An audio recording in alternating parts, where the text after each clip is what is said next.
ओम शांति। अव्यक्तवाणी 26 जून 1969।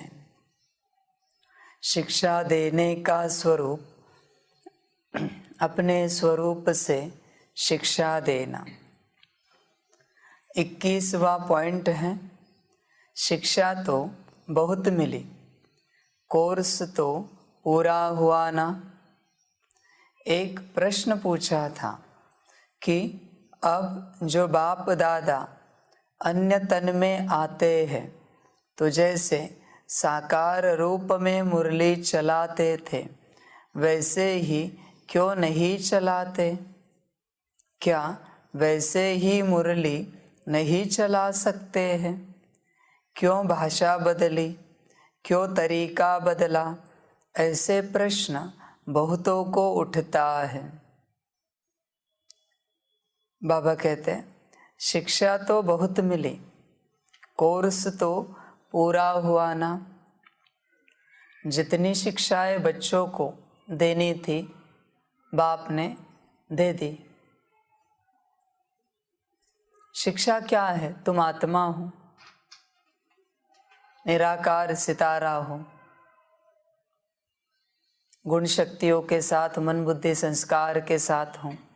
पहली शिक्षा, मैं परमात्मा हूँ, निराकार रूप, बिंदी स्वरूप।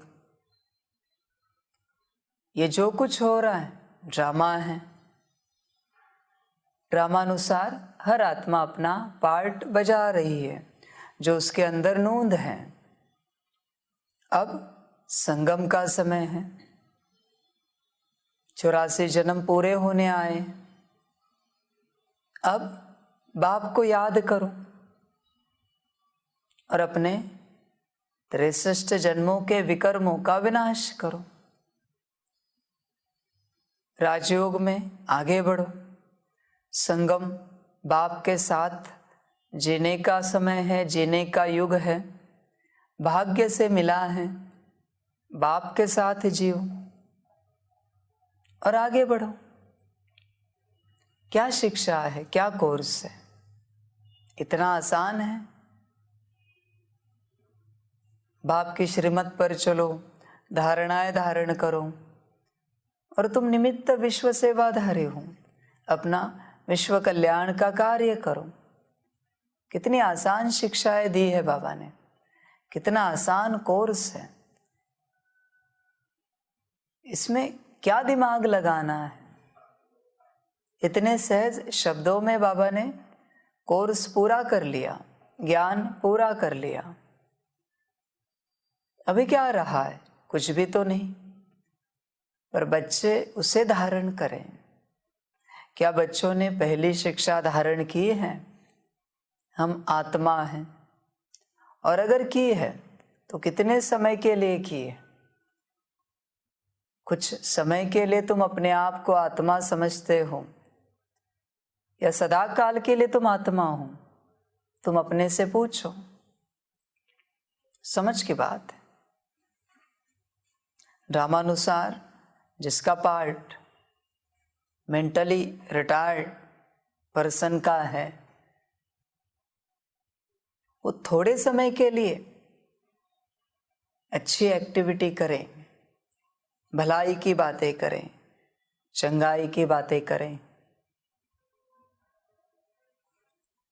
तो उसे सयाना नहीं कहा जाता, क्योंकि थोड़े समय के लिए वो बातें कर रहा है। वो मेंटली रिटायर्ड ही रहेगा जब तक पूरे समय के लिए सही बातें नहीं करता। समझ की बात है। उसी प्रकार थोड़े समय के लिए तुम आत्मिक स्थिति में रहो तो तुम अपने आप को आत्मा नहीं कह सकते। तुम ये नहीं कह सकते कि तुम आत्मिक स्थिति में हो। तुम में और उस पर्सन में कोई अंतर नहीं है। बस किसी और बात के कारण वो रिटायर्ड हो चुका है मेंटली। तुम सोल कॉन्शियसनेस, बॉडी कॉन्शियसनेस के कारण हो चुके हो। अंतर कुछ नहीं दोनों में। दोनों एक समान हैं।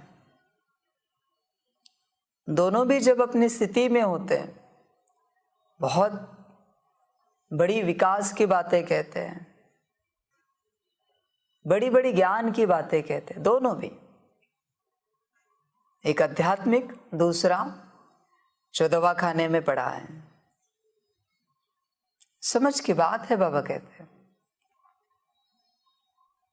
तो पहला पाठ कितना पक्का किया है कि तुम आत्मा हो।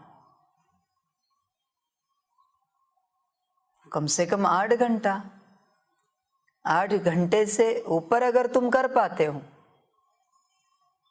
तो तुम मनुष्य की कैटेगरी में आते हो। ध्यान रखना, 8 घंटे और 8 घंटे से ऊपर अगर तुम सोल कॉन्शियसनेस में रह सकते हो तो तुम मनुष्य की कैटेगरी में हो। यात्रा अभी बाकी है।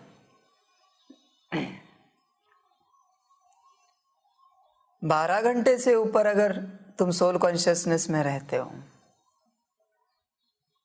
तो ब्राह्मण की कैटेगरी में आओगे। बाबा जो कहता है ना, संगम युगी ब्राह्मण। समझ की बातें हैं सारी। 16 घंटे से ऊपर अगर तुम सोल कॉन्शियसनेस में रहते हो तो संगम युगी श्रेष्ठ ब्राह्मण की कैटेगरी में आ सकते हो। 8 घंटे से नीचे बाबा कहते मुझे कोई बात ही नहीं करनी है। मैं कोई बात करूं तुम्हें दुख लगे, इससे अच्छा नीचे मुझे कोई बात ही नहीं करनी है। तुम समझ जाओ।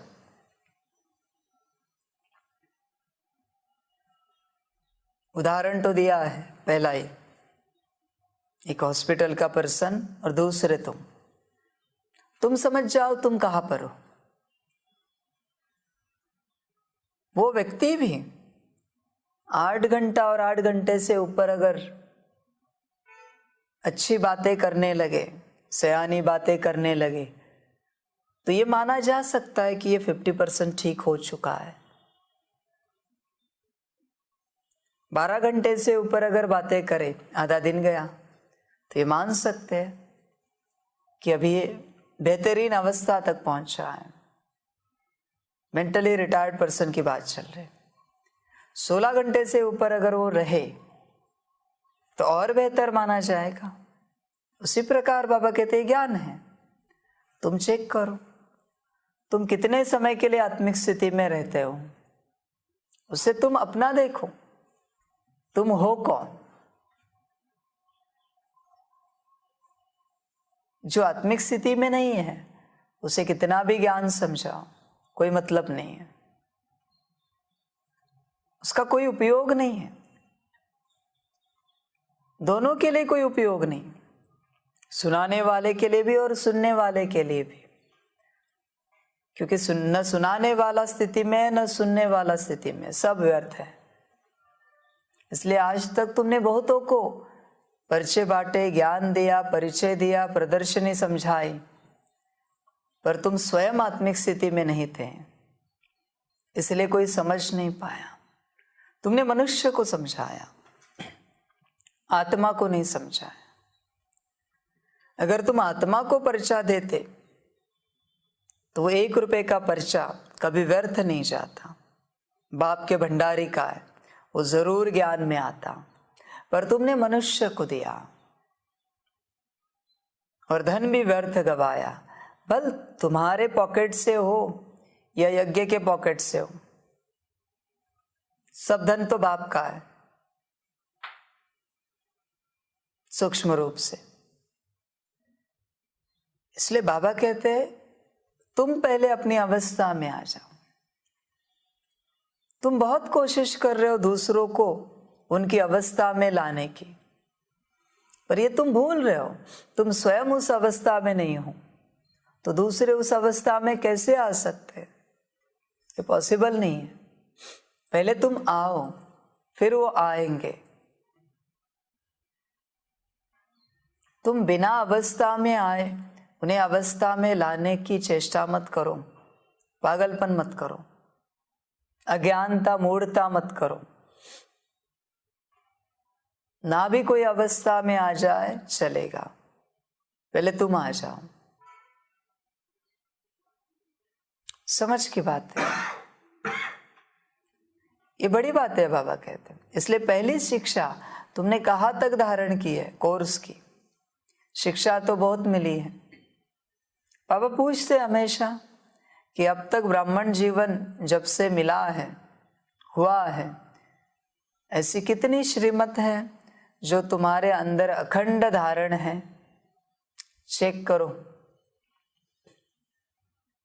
और ब्राह्मण जीवन पाकर ऐसी कितनी अज्ञानता, मनमत परमत तुमने अपने अंदर भर के रखी है? चेक करो। जब ब्राह्मण जीवन नहीं है तो अज्ञान बहुत कम रहता है, क्योंकि तुम्हारे पास कोई एनर्जी नहीं है ज्ञान की।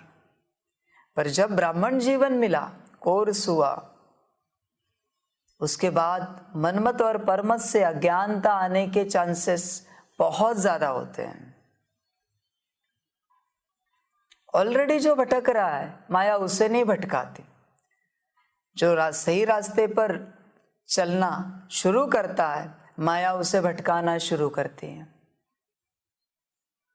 इसलिए ज्ञान के बाद, कोर्स के बाद अज्ञानता आना स्वाभाविक है, बहुत जल्दी आती है। अज्ञानता जल्दी आकर्षित होती है तुम्हारी ओर, मनमत परमत भटकन। इसलिए बड़ी सावधानी से चलना इस रास्ते पर। तुम चेक करना, ज्ञान में आने के बाद ऐसी कौन कौन सी बातें तुमने की जो श्रीमत के विरुद्ध है। चेक करना, तुम्हें हिसाब मिलेगा। ज्ञान से पहले भी इतनी नहीं की जितनी ज्ञान में आने के बाद की है। तुम हैरान हो जाओगे। समझ की बात है। इसलिए सावधानी से चलो। पहला पार्ट चेक करो, कहाँ तक पक्का किया मैं आत्मा हूं, कितने समय के लिए सोल कॉन्शियसनेस में रहते हैं, चेक करो। किसी किसी की अवस्था इतनी ऊंची है कि योग में भी सोल कॉन्शियसनेस में नहीं रहते। अभी क्या कहे, ऊंचा ना कहे तो क्या कहे। बाबा के कमरे में बैठे हैं, योग कर रहे हैं, उसमें भी आत्मिक स्थिति नहीं है।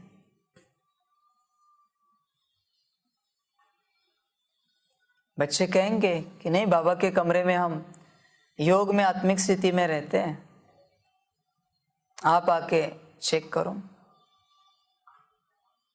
बाबा कहते बैठो योग में, तुम स्थिर योग में बैठे, मैं हंडा भर पानी डालता हूं माथे पर, देखता हूं तुम्हारी स्थिति। अगर आत्मिक स्थिति में हो तो हिलोगे नहीं। समझ की बात है। बाबा कहते किससे शब्दों से खेल रहे हो? बाप से। बाप बाप है। तुम अपने कल्याण के बारे में सोचो, अपनी स्थिति को चेक करते रहो। तुम आत्मिक स्थिति में कितना हो? सदा के लिए आत्मिक स्थिति के कर्म, बोल, दृष्टि, विचार, वृत्ति बहुत अलग होती है। बॉडी कॉन्शियसनेस की तो वो तो कॉमन है। आत्मिक स्थिति वाला कहा भी जाए वो अलग ही दिखेगा, अलग ही लगेगा। आत्मिक स्थिति है और कुछ नहीं।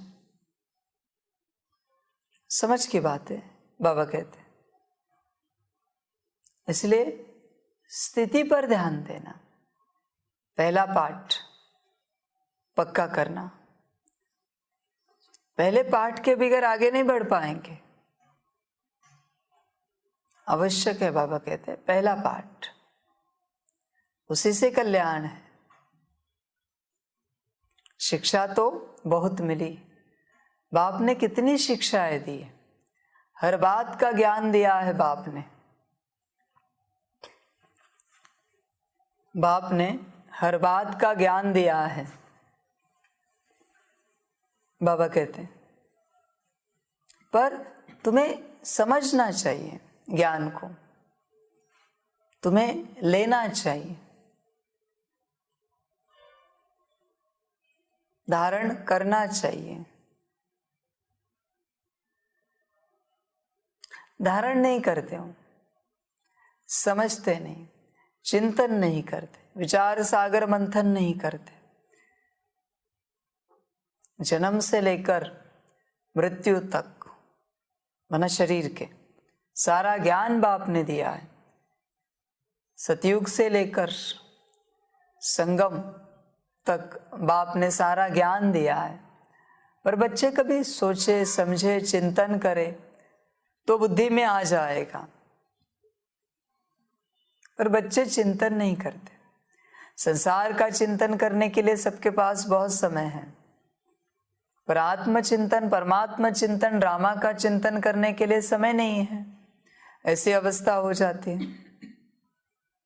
इसलिए बाबा कहते हैं ध्यान दो।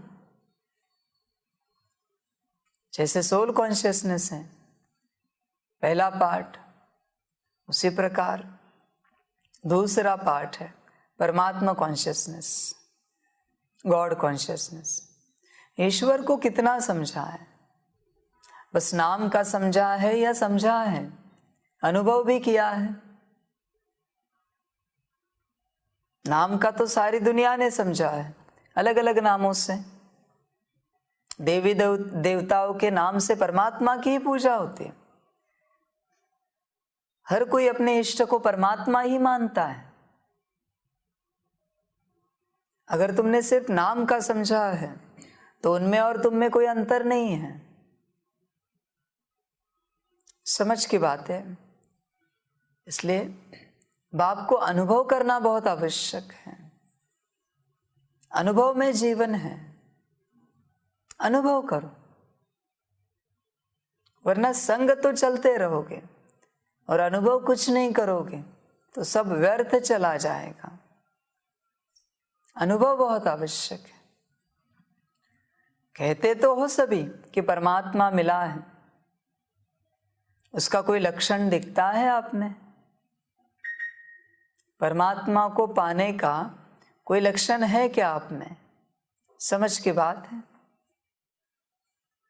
अगर लक्षण होगा तो सामने वाला मानेगा कि परमात्मा को पाया है। सबसे बड़ा लक्षण है सदा खुशी। परमात्मा को पाने वाला कभी उदास नहीं हो सकता। इस जीवन में कभी नहीं हो सकता, कुछ भी हो जाए उदास कभी नहीं हो सकता, क्योंकि उसे पता है उसे कौन मिला है, क्या मिला है, वो जानता है। सदा खुश रहेगा, सदा मौज में रहेगा, सदा परम आनंद में रहेगा। जैसे भक्ति में संत रहते थे, संतों के चेहरे पर कभी उदासी नहीं होती थी, क्योंकि उन्होंने भक्ति में उस रूप से परमात्मा को अनुभव किया था, भले जो भी पार्ट हो। इसलिए उनका नशा था, पाना था सो पा लिया। उन्हें कोई फिक्र नहीं थी घर बार की, संसार की। तुम पाकर अभी भी चिंतित हो। कैसे माने कि तुमने परमात्मा को पाया है? दुनिया भी सवाल पूछेगी कि अगर तुम्हें परमात्मा मिला है तो तुम यहां क्या कर रहे हो, उसके पास क्यों नहीं हो? हमें मिलता तो हम कब के पहुंच जाते। तुम संसार में क्या कर रहे हो फिर? अगर परमात्मा मिला है तो तुम खुश क्यों नहीं रहते? तुम्हारी स्थिति ऊंची क्यों नहीं है? बाबा कहते बोल से नहीं होता ना। बोल से कैसे चलेगा? प्रमाण दिखाओ, सर्टिफिकेट दिखाओ तो मानेंगे कि तुमने कुछ पाया है। प्रमाण नहीं और तुम ऐसे ही बोल रहे हो, कैसे माने? दुनिया यही कहेगी, कोई कोई तुम्हें यही कहेगा कि कल जाके तुम ये भी कह सकते हो कि तुम ही परमात्मा हो। तो क्या हम माने?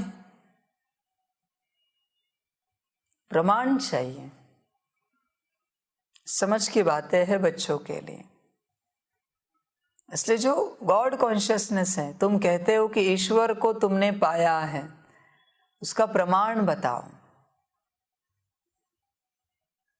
ईश्वर को पाने का प्रमाण एक ही है, सदा खुशी।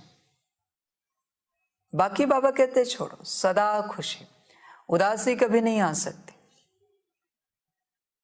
ईश्वर को पाने का प्रमाण है कि तुम्हारा मन संसार में नहीं रह सकता, कभी नहीं रह सकता। तुम संसार को भूल जाओगे अगर परमात्मा को पालोगे तो। अभी भी तुम्हारी बुद्धि में संसार चलता है। संत ऐसे ही चले गए ना घर से बाहर, क्योंकि परमात्मा मिल गया। परमात्मा मिलने के बाद कोई भी संसार में नहीं रह सकता, ना किसी की बुद्धि संसार में रह सकती है। संतों ने सबको बुला दिया, बीवी बच्चों को, पति पत्नी को, माँ बाप को, सबको बुला दिया। वो है लक्षण परमात्मा को पाने का। सब भूल गए बुद्धि से, सूक्ष्म में भी बुद्धि से भूले और साकार में भी वो कहा के कहा चले गए परमात्मा के निश्चय में। इसलिए कहने से कुछ नहीं होता, लक्षण दिखे। समझ की बात है। शायद तुम्हारे पास कुछ भी ना हो, फूटी कौड़ी भी ना हो, पर नशा होगा परमात्म प्राप्ति का। शायद तुम्हारा शरीर सदा बीमार रहे, संकल्प निकट कर, पर नशा होगा परमात्मा को पाने का। शायद तुम्हारे घर बार में सदा झगड़े चलते रहे, पर नशा होगा परमात्मा को पाने का। शायद तुम्हें समय पर अन्न भी ना मिले खाने के लिए, पर नशा होगा, क्योंकि परमात्म नशा इन सबसे परे है, संसार से परे। अगर वो अभी भी नहीं चढ़ा है, तुमने नहीं पाया है, तुमने देखा भी नहीं उसे, तुमने बस देखने की कोशिश की बाबा मिलन में। तुम्हें समझा तो नहीं है, पर तुमने देखा भी नहीं है, बस कोशिश की है तुमने देखने की कि सामने परमात्मा बैठा है। तुम वहम में मत रखो अपने आप को कि तुमने परमात्मा को पाया है, बाबा को पाया है। समझ की बात है। बच्चे ज्ञान को समझते नहीं, बस ऐसे ही चलाते रहते हैं जैसे मन हो, और फिर माया से, दुनिया से मार खाते हैं। ना दुनिया वाले उसके ऊपर कुछ न कुछ उनकी बातें रख देते हैं, फिर दुख लगता है। नशा होना चाहिए, जो नशा ब्रह्मा बाबा के पास था, मम्मा के पास था, जगदीश भाई जी के पास था, दादियों के पास था। नशा बाबा कहते हैं परमात्म प्राप्ति का। किसी को इतनी अनमोल चीज मिले और नशा ना आए, ये हो नहीं सकता। बाबा कहते इम्पॉसिबल है। इसलिए जो दूसरा सब्जेक्ट है परमात्म प्राप्ति, बाप की प्राप्ति, चेक करना। तीसरा सब्जेक्ट है ड्रामा। कहाँ तक एक्सेप्ट किया है? तुम्हारे मन के मुताबिक होता है तो कहते वाह बाबा वाह, वाह ड्रामा वाह, और मन के विरुद्ध हो तो रूठ जाते हैं, नाराज हो जाते हैं, उदास हो जाते हैं। यही तुम्हारा ड्रामा का ज्ञान है क्या? ड्रामा ड्रामा है जो किसी के भी मन के हिसाब से नहीं चल सकता। इतना पक्का पता है, तो तुमने कहाँ तक पक्का किया है कि यह ड्रामा है? समझ की बात है। कहने के लिए मत कहो कि यह ड्रामा है, समझ की बात है। बाबा कहते हैं जब अति बुरा होता है, संकल्प निकट कर रहे हैं, तब कह के दिखाओ वाह ड्रामा वाह। फिर कहेंगे कि ड्रामा के पट्टे पर तुम पक्के हो। जब अति बुरा होता है, सब लुट गया, घर बार परिवार नौकरी धंधा, फिर कह के दिखाओ वाह बाबा वाह, वाह ड्रामा वाह। उस समय चेहरा देखने लायक होता है, उसी से पता चलता है बाप का निश्चय बना, बाप पर का निश्चय और ड्रामा का निश्चय, ड्रामा पर का निश्चय। उसी क्षण चेहरा बदल जाता है तुम्हारा। इसलिए ड्रामा को कितना पक्का किया है तुम चेक करो। तुम बहुत बार अपने हिसाब से ही करते हो। बाप को तुम्हारा ड्रामा पता है, इसलिए बाप तुम्हें श्रीमत देता है, क्या करना है क्या नहीं करना है वो नहीं करते हो। तुम वही करते हो जो तुम करना चाहते हो। माया के वश, मनमत परमत पर। जो श्रीमत पर नहीं चलते वो सब माया के वश हैं। समझ की बात। इस बाबा कहते महावाक्य को बुद्धि में जितनी बार अंडरलाइन कर सकते हो अंडरलाइन करके रखना जरूरी है। बाबा कहते ये बातें जो श्रीमत पर नहीं चलते उनके संग में कभी नहीं रहना, बिगड़ जाओगे।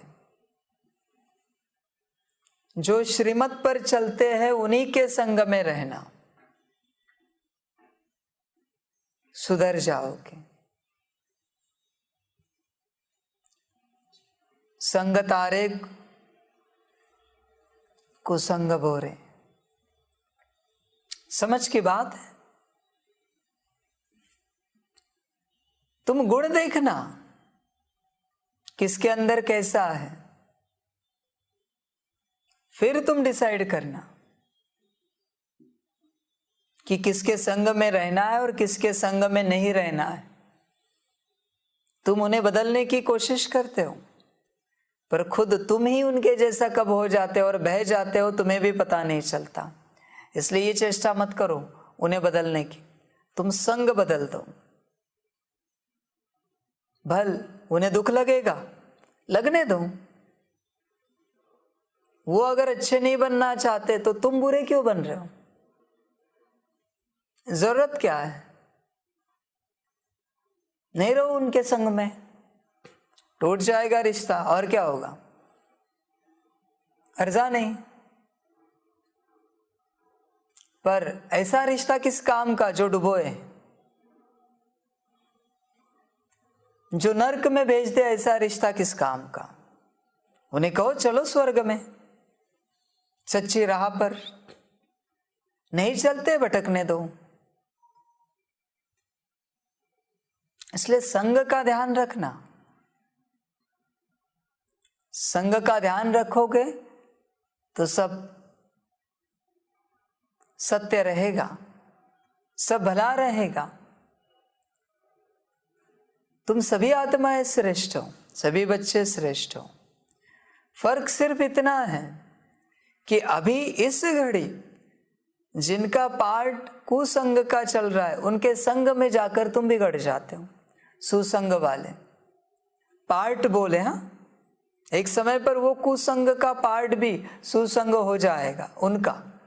पर अभी इस घड़ी तुम्हें उस कुसंग के साथ नहीं रहना है।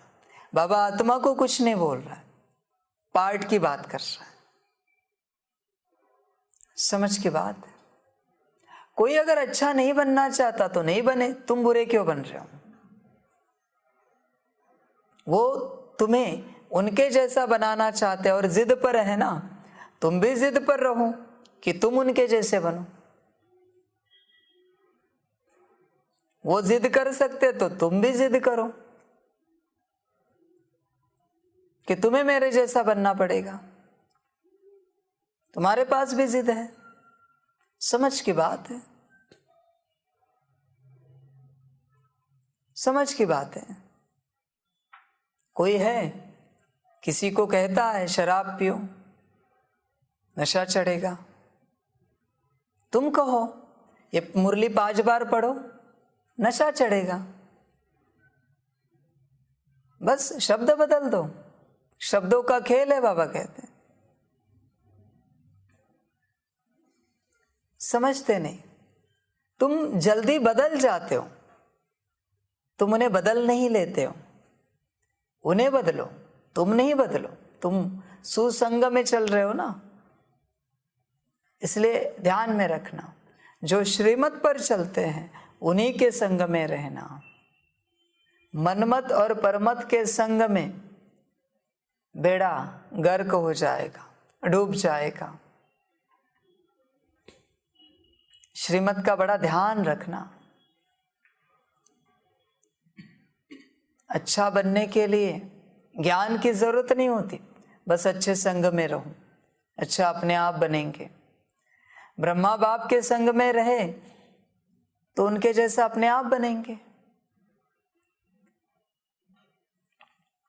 किसी और के संग में रहे तो उनके जैसा बनेंगे। और संग बुद्धि से होता है, साकार रूप से संग नहीं होता। साकार रूप से बस एक प्रेजेंस होता है, संग तो बुद्धि का ही होता है। समझ की बात है। भल साकार से तुम क्लास में बैठे हो, मुरली सुन रहे हो, मिलन में बैठे हो, पर बुद्धि तुम्हारी बाहर भटक रही, तुम कुसंग में हो। और इसे विपरीत करे कि तुम बाहर बैठे हो लेकिन बुद्धि क्लास में है तो सुसंग में हो। समझ की बात है। तुम हो कहाँ भी, लेकिन तुम्हारी बुद्धि मधुबन में बैठी है, सुसंग में हो। बुद्धि से संग होता है, साकार से नहीं होता, ध्यान में रखना। करके देखो बुद्धि से फरिश्तों का संग, देवताओं का संग, एडवांस पार्टी का संग, बुद्धि से 1 हफ्ते के लिए देखो होता क्या है, तुम कैसे उनके जैसे बनते हो। इसलिए जो श्रीमत पर चलते हैं उन्हीं के संग में रहना। जो श्रीमत तोड़ते हैं उनके साथ बात करना भी महापाप है, ध्यान में रखना। जो श्रीमत तोड़ते हैं उनके साथ बात करना भी महापाप है। तुमने श्रीमत नहीं तोड़ी, श्रीमत तोड़ने वाले से बात की, फिर भी महापाप के भागी बने। ध्यान रखना, ये मार्ग बड़ा अलग है, ये कार्य बड़ा अलग है। इसलिए जो गॉड कॉन्शियसनेस की बात है उसमें चेक करना, परमात्म अनुभूति कितनी की है, परमात्मा को कितना पाया है। सिंपल सा सवाल है। तुम्हारी बुद्धि में अगर सदा परमात्मा है, बाबा है, तो तुमने पाया है। बाकी तुम्हारी बुद्धि अगर संसार की ओर भटकती है, तुमने नहीं पाया है, तुम बस मिले हो, तुमने बस ऊपरी तौर से देखा है, सुना है, इससे ज्यादा तुमने कुछ नहीं किया। परमात्मा को पाने वाला परमात्मा अनुभूति में पागल हो जाता है, ध्यान में रखना।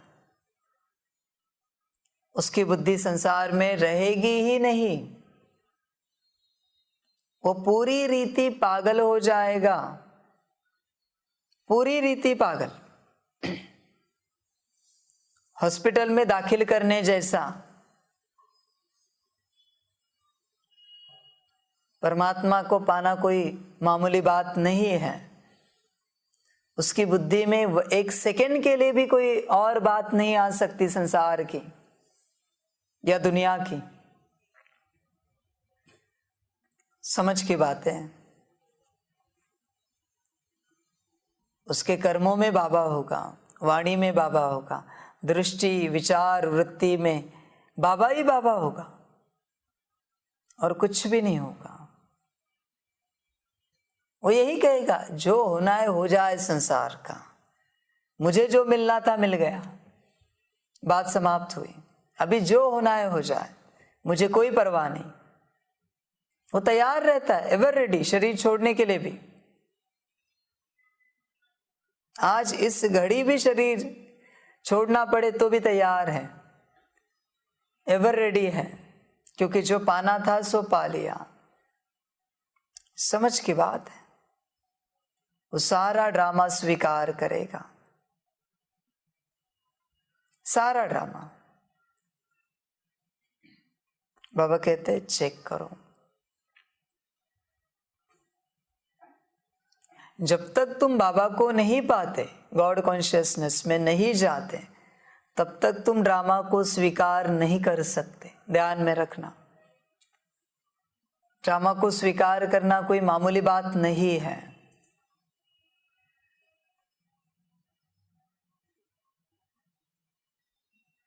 ड्रामा को स्वीकार करना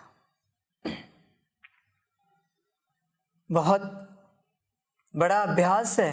ड्रामा को स्वीकार करना। तुम चेक करो, तुमने कहाँ तक एक्सेप्ट किया है। कुछ भी हो सकता है तुम्हारे साथ। अगर ड्रामा को एक्सेप्ट किया है तो वाह ड्रामा वाह कह के दिखाओ, कह के दिखाओ। संकल्प नहीं कट कर रहे, पर तुम्हारे लौकिक में या अलौकिक में सबसे प्रियजन ने शरीर छोड़ा और तुम कह के दिखाओ हंसते हंसते, वाह ड्रामा वाह। दम है तो कह के दिखाओ, बाबा कहते हैं। वाह बाबा वाह कह के दिखाओ। हिलोगे तो जिनकी स्थिति नहीं है, तुम्हारे मुख से नहीं निकलेगा, तुम रिजेक्ट करोगे। इतना तो आएगा, मेरे एब्सेंस में कैसे हुआ? कम से कम हम घर में तो होते, ये भी तो रिजेक्शन हुआ। तो क्या तुम्हारे प्रेजेंट में सब कराए ड्रामा? ड्रामा को क्या कहना चाहते हो तुम क्या कहना चाहते हो कि तुम्हारे प्रेजेंट में सारी बातें हो? बाबा कहते हैं यही परीक्षा है तुम्हारी। समझ की बात है। देखिए बाबा ऐसी चीज है जो सब खोने के बाद मिलता है। जब तक सब तुम्हारे पास है तुम्हें बाबा नहीं मिल सकता, क्योंकि तुम्हारी बुद्धि उसमें अटकी है।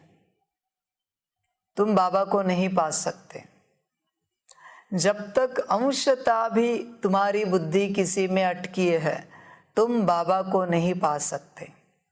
बाबा को पाने के लिए पूर्णता बुद्धि संसार से निकाल के बाबा में लगानी पड़ती है, तब तुम्हें बाबा मिल जाएगा, वरना इम्पॉसिबल है। भूल जाओ तुम। अंत समय में सारी दुनिया समाप्त हो जाएगी, विनाश काल में। तब दुनिया कहेगी मेरा बाबा, क्योंकि मेरा कहने के लिए कुछ बचा नहीं उसके पास। इसलिए बाबा कहते हैं जीते जी सब बुद्धि से हटाओ, वरना इसी में फंसते रहोगे। संसार और परमात्मा, संसार और परमात्मा। न संसार हाथ लगेगा न परमात्मा को पा सकोगे, बीच में ही भटकते रहोगे। बाबा का नियम ही है, मुझे पाना चाहते हो तो सूक्ष्म रूप से बुद्धि से सब भूल जाओ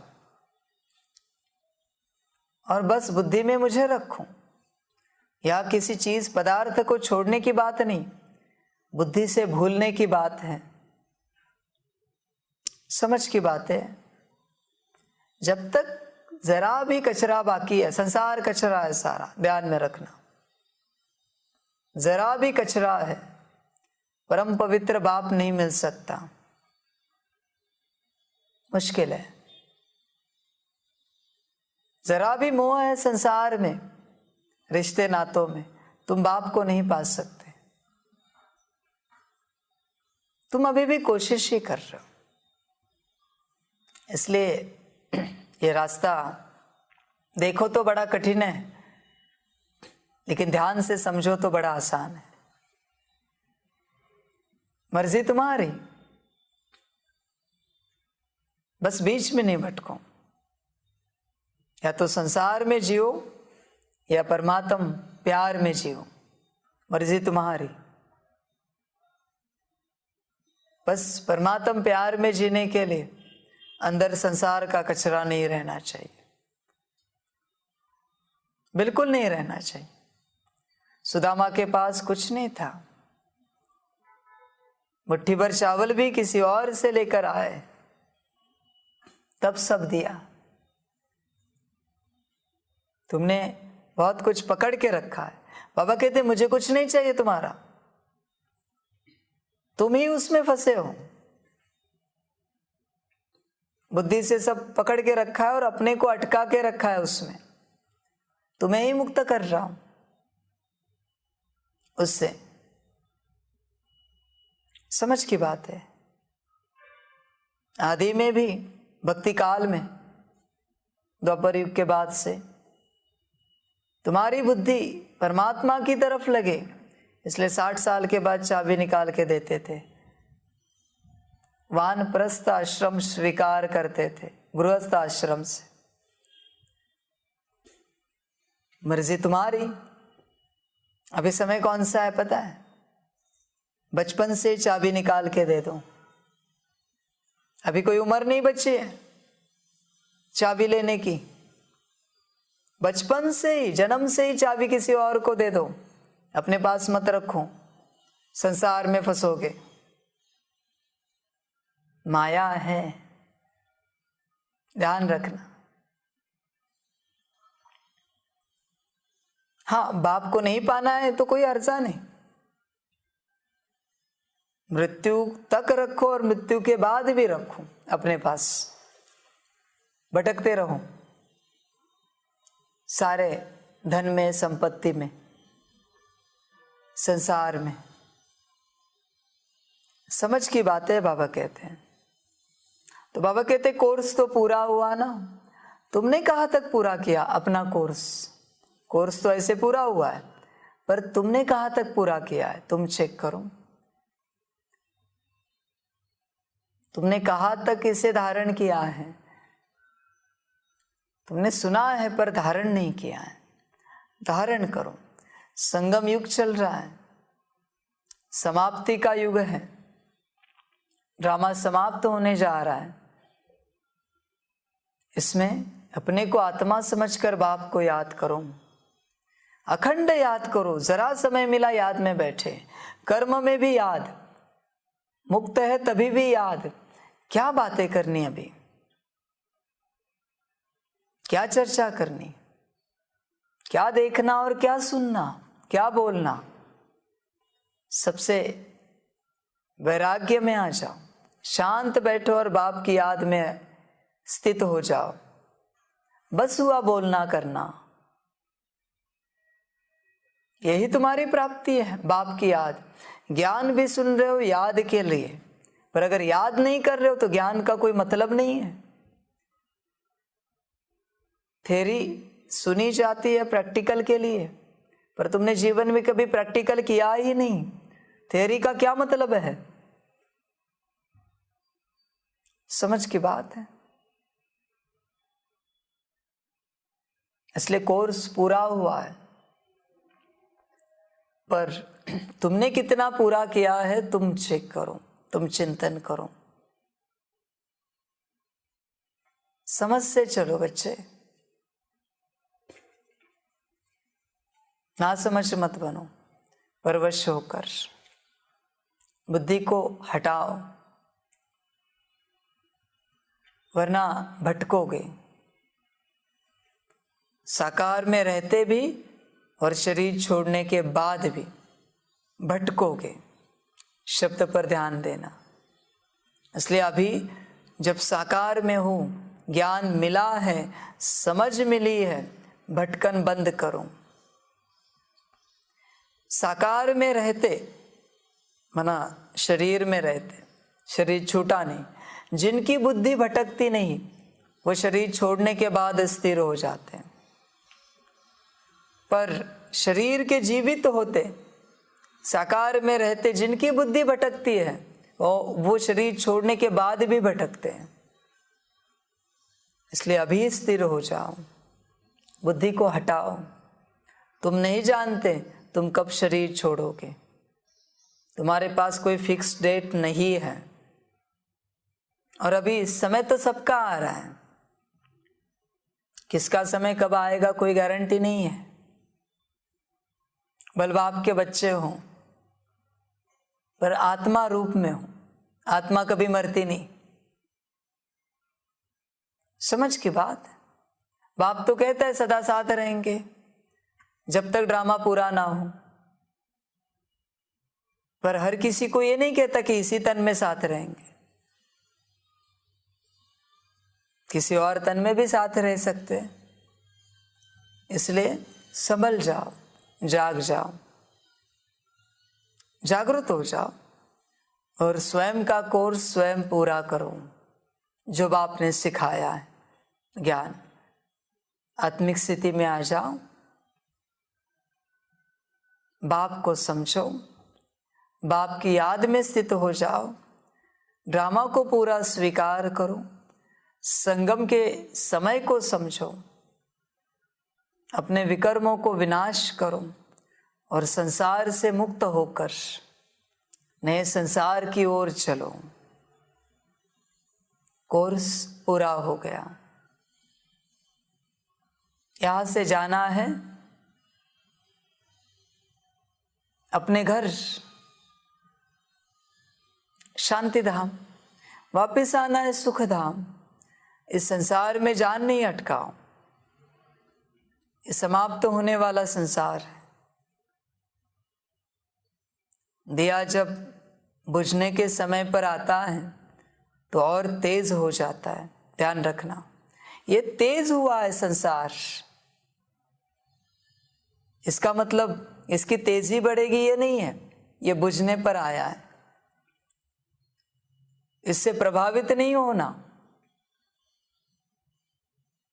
बाबा कहते हैं ना, माया का पौंग कितना बड़ा है। टेक्नोलॉजी हो, खान पान के पदार्थ हो, कपड़ा हो, वस्तुएं हो, घर गाड़ी हो, व्यवस्था हो, तुम इसमें फंसो नहीं, इससे बाहर निकलो। समझ की बात है। कलयुग का कोई संस्कार नहीं बनाना किसी भी व्यवस्था का, अपना संस्कार सतयुग का बने, परमधाम का बने, कलयुग की व्यवस्था का संस्कार ना बने। समझ की बात है। ये तो बाबा कहते आज है कल नहीं है ये व्यवस्था, ये कोई व्यवस्था है सतयुग में देखो। इसलिए उस संसार की ओर चलो, इस संसार से मन बुद्धि को हटाओ और उस संसार के संस्कार धारण करो।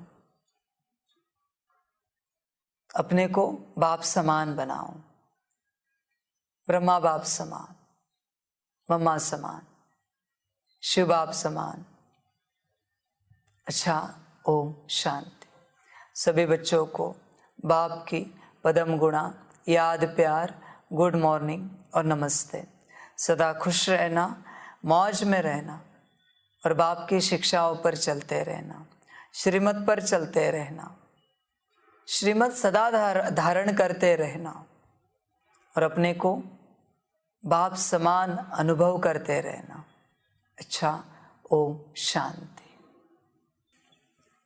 सभी बच्चों के लिए टोली स्वीकार हो। ओम शांति। हम रूहानी बच्चों की रूहानी भाव को पदम गुणा पदम की भी पदम पदम पदम गुणा याद याद गुड मॉर्निंग और नमस्ते नमस्ते नमस्ते। अच्छा वाह वाह वाह। ओम शांति।